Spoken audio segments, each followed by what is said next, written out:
So si PRD, kanina ipa-expound kung ano yung skin and bones. Payat siya at sobrang payat niya na hindi niyo pa siya nakita na ganito kapayat. Siguro nakita ko siyang ganito kapayat nung binata pa siya and sa photo, nung binata pa siya. Yung kanyang braso ay kalahati lang ng braso ko. So ganyan siya kapayat. But para sa akin lang he looks good na payat siya kesa sa yung ngayon nalaman natin dun din pala nila kukunin yung information nila para sa impeachment. At kung maalala ninyo, ang presiding member ng House noon ay si Congresswoman Stella Kimbo, at sinabi niya talaga on record na let's stick to our plan. Dapat yun. Ang sunod doon, kung nakikita ninyo ay yung pagkuha nila sa confidential records, no? Sa Commission on Audit. Ang ginamit nila is order galing sa House of Representatives para kunin yung mga documents sa loob ng Commission on Audit. At nagbukas pa sila ng hearing na para mabigyan ng semblance ko ng legitimacy yung ginawa nilang illegal na pagkakat ng mga documents sa Commission on Audit. At nakita ninyo, nung wala na silang maitanong, dahil wala ka namang makikitang pagkakamali sa mga ginawa, ay lumipat na sila doon sa impeachment kuno. At nakita ninyo, doon sa impeachment kuno nila, nakaapat sila na articles of impeachment dahil hindi nila talaga magawang mabuo ng isang complaint na makatotohanan at meron talagang mga credible na evidence. So, hindi na yan siya lingid sa kaalaman ng karamihan ng ating mga kababayan. Kita nila kung ano nangyari. Correct, ma'am. Ma'am, on a different topic po, if you will. Okay lang. Ano, ma'am, my question kasi is that, tinanong ko kay Attorney Kaufman, ano ang reaction niya sa sinabi ni Secretary of Justice Remulla na allegedly na-destroy na daw yung evidence, kaya hindi na sila makapag-file doon sa local court sa Pilipinas and they're ceding the issue or the situation dito sa ICC. Sinabi ni Attorney Kaufman po na as far as destroying evidence is concerned, wala pong ginawa si PRRD because that is a criminal offense. Ano po yung reaction ninyo, ma'am, sa statement ni Secretary Remulla na wala na daw evidence? A lot of Filipinos are thinking, if there are no evidence in the Philippines, what kind of evidence will be presented before the ICC? Gawa talaga na ebidensya. At yung ibang ebidensya nila, meron din tayong ebidensya na kinuha yon by force or intimidation or harassment of individuals. So, makikita din natin yun soon, very soon. Thank you, VP. Will you be attending the SONA, VP? Of course not. Nung SONA ko, kasi confirm na yung ano natin, Korea natin na Filipino dati. Bukod po dito sa The Hague, do you intend to visit other places in Europe on this trip? Wala po. Dito lang kami sa Hague, sa duration ng duty ko. So July ano ba ako? Kailan ko naman July 5 hanggang July 23 yung sa akin. And then, darating sa susunod si Manila. So actually, dito po kayo sa SONA, no? You will be here. You'll be out of the country. Hindi. Oo. Kasi July 23 ako alis. So dito lang kami. And kasi inaano namin yung 4 days a week na kasi yung bisita. So, minamaximize namin yung grant ng detention unit na 4 times a week. Your reaction po na gobyerno ng Pilipinas ang gagastos para sa 4 na witnesses by way of cooperating with the ICC? Well, nakakalungkot. Dahil unang-una, sinasabi nila walang ebidensya, pero meron sila ngayong witnesses na kaya naman nila pala bayaran yung yung pagbabiyahe pero nakakalungkot kasi sobrang bagal ng galaw nila para sa ating mga kababayan na naiipit sa kaguluhan sa Iran at sa Israel. Kaya kaya nakikita natin at nakikita ng taong bayan nasaan ba talaga yung priorities ng administration na ito. Apparently puro politika lang yung paninira sa politika lang yung kanilang prioridad at hindi yung mga mamamayan. Ma'am, on a different parang susundan ko yung question, ma'am, by the way. Sinabi po ni President President Marcos na i-stop na daw po natin yung pagpamumulitika at it's now time for us to work.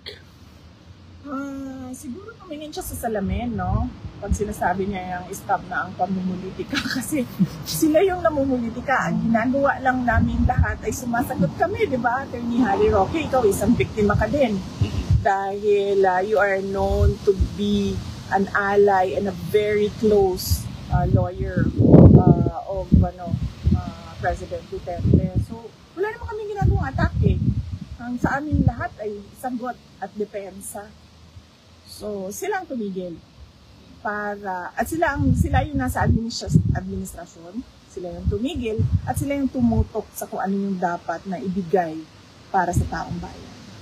Yung special affirmative defenses po sa impeachment, yung hindi pwede mag-carry over at saka barred na impeachment complaint. How confident are you that the Senate will solve that first before hearing the individual articles of impeachment?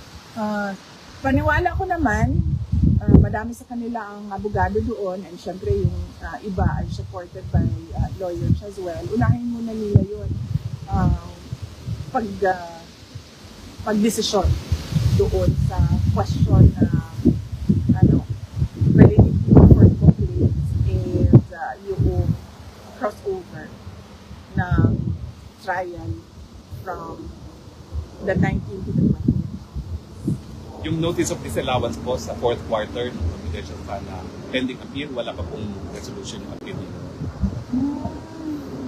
Wala pa kami na i-check ko sa Office of the Vice President. Thank you, ma'am. Okay. I know you answered it already, but Tatay Digo, how is he? So si PRD, kanina ipa-expound kung ano yung skin and bones. Payat siya at sobrang payat niya na hindi niyo pa siya nakita na ganito kapayat. Siguro nakita ko siyang ganito kapayat nung binata pa siya and sa photo nung binata pa siya. Yung kanyang braso ay kalahati lang ng braso ko. So ganyan siya kapayat. But para sa akin lang he looks good na payat siya kesa sa yung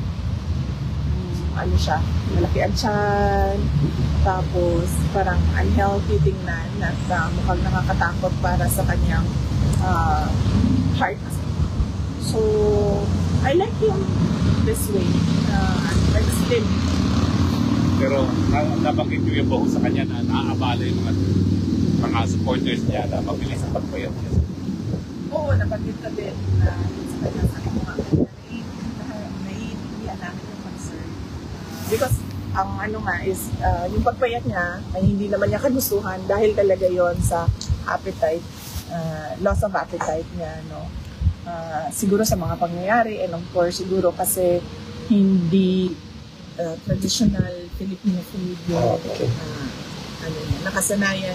Yung mga pagkain Pilipina na nakasanayan niya, hindi yung meron dito para sa kanya. At one more last question po, Lisa. Nabalitaan niyo po ba yung unity walk namin yung July 5? Yes, oo. Nakita ko din yung videos. Nabanggit ko din. 7 kilometers. Pumayat ako. Nabanggit ko din kay dating Pangulong Duterte yung Unity Walk July 5 dito sa The Hague. At nabanggit ko din yung Run for Duterte, yung fun run sa Davao City at sa Cebu noong July 6. And alam din po niya sa 19. Sa 19, bukas po, napag-meeting na sa kanya. Nagpuntan ko kanina kasi nag-updating lang ako kung anong mga nangyari. So, mag-update ako kung ano yung mga future na mangyayari bukas. Thank you, VP. Thank you, ma'am. Mabuhay po kayo, ma'am. Ma'am, mas maaga ang bisita nyo ngayon, ha? Mas maaga kayo nakalabas. Tomorrow 2. 2. Okay. So, matatapos siya ng mga 3. Pag Monday, ano siya? 1 to 3. 1:30 to 3. Okay. Ma'am, pwede po magpa-picture. So, Matagal na ba kayo nagsimula? Hindi, ako lang may Oy! Matagal na?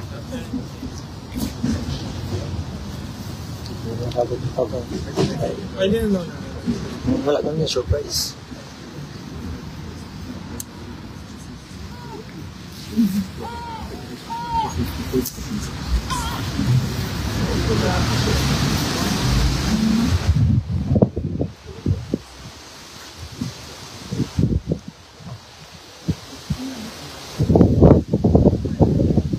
Bandok ay nakapali ko.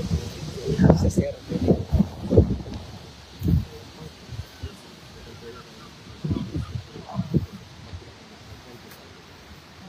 Ikaw, sir. Ikaw po ito ganyan dito sa ano? Ay, dilis ko nga dahil sa isa.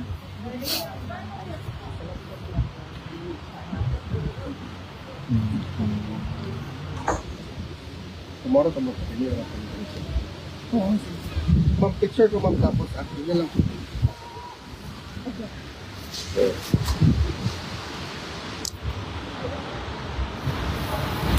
Ako rin.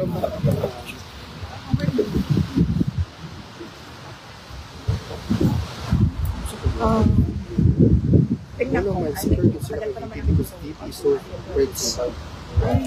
Hi guys.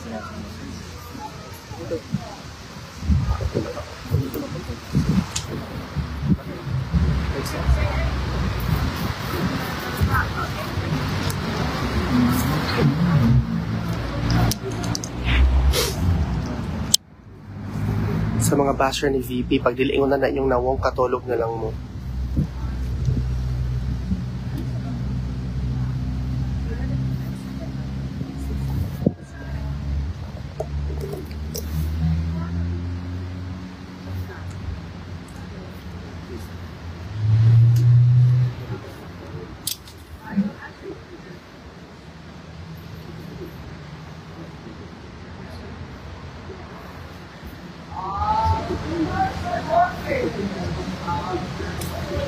And this is the next question is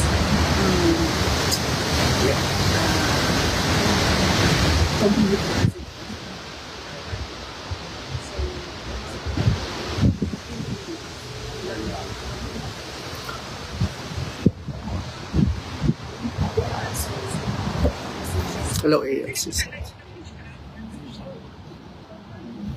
Ano ito na conversation ka? Pati mo hirag ko. Ito nga po, yung abot sa election. Okay. Kagawad lang. Ulan, hindi ka balik.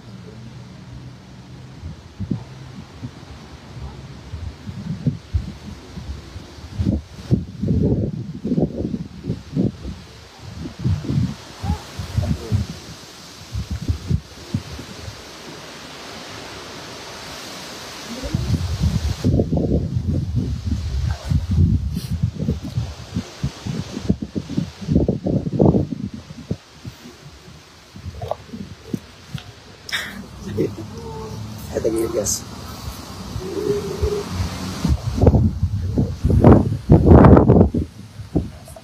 Kuha na po mag-video no, mainstream media. Oo, mo. Kuha na mo po ng mainstream media video. Di mo ko magkuha, mo kayo matarmar kay buutan, mo kayo ko. So, tara ma later. Nagkakig mo nga, anak. Hello, mainstream. Ibalita niyo sakto, ha? Ibalita niyo sakto. So, mo ko ng watermark gang? Di mo ko mag-watermark gang? Anong mag-watermark? Actually, okay naman ang logo nila, ang video. Pero mag-credits ba sa mo? Oo. Sige, sige po diha. Kaya i-credits na ko gamay mainstream, ha? Hello, mainstream. I-credits mo ko gamay. Gamay lang. Basher left alive. Hello, mga bashers. Gitag ka sa mga naggamit sa video. Wala gani, wag itagtag. Ba't nga nila ko, kanang makuhaan ko, kanang bitang mo view ko, wala itagtag. Hello, mainstream. Ibalita ninyo yung totoo, yung mga malulutong na salita na sinabi. Okay? So, kagwapa ni VP. Siya kita kung pinaka. Ito sa buhok mo. Alam mo na siya, pag move on ka, magpaputol ka mo. Move on na ka sa mga bashing and everything, mga negativity bitaw. Kami kayo po, ako diri ano, gawas po siya. Mawag yun siya kung presidente. Pag-abot sa panahon. Wala, klaro. Ayun. Presidente, kinako na siya sa 2028. Makipagbugno, gikuan niya. Tinuod na siya sa hero. Ikaw, gusto mo kamatagan. Hindi ko mo dagat. Muna siya kung Vice President of the Philippines. The unbound. Ako ka ba? Ako ka ba? Ako yung video na doon, trabaho ka sa The unbound. Burger King. Burger King. Saan ako nakapagbuntag watermark sa live? Di mo gana. Di mo yung makawatermark. Uy, did I? Ah, okay. Mana automatic ko para tagdalago. Hello, hala, thank you, January. Mahina ang voices. Wala na tayo labot, anak. Confidential ay na-story. Oo. Wala man, hindi man maklaro. Dapat, mo kita nagpalayo kayo kung pwede madawag. Naway nag-ilang nga mahina ko ng bus. Oo, wag talaga. Who are the bashers? Hindi ko alam. Yes, na security. Basta ha, pag magbalita ko guys ha, magbalita kayo guys, mga kababayan, mga mainstream media, magbalita kayo, itag niyo lang ako. Okay lang. I-credits, Alvin, Antorism, ganoon lang. Okay? Oo, yun na lang.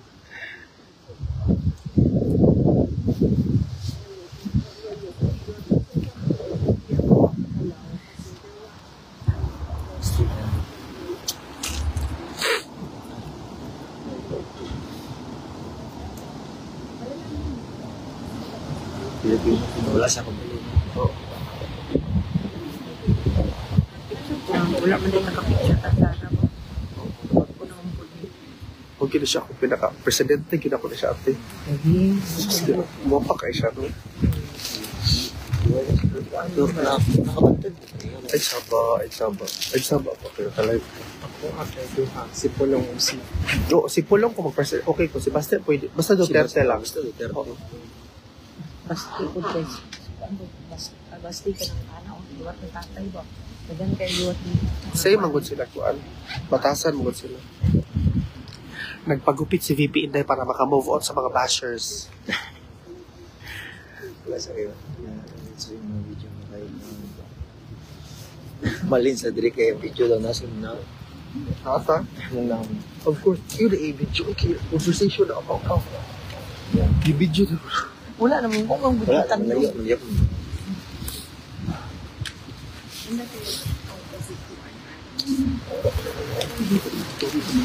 Sambo.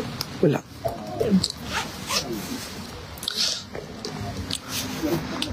Bago ka mag-start ng live, i-type ang name sa live para may name mo. Ah, like that? Salamat sa mga. Sige lang guys, importante kasi na mabalita natin lahat. Salamat sa inyong mga bastars.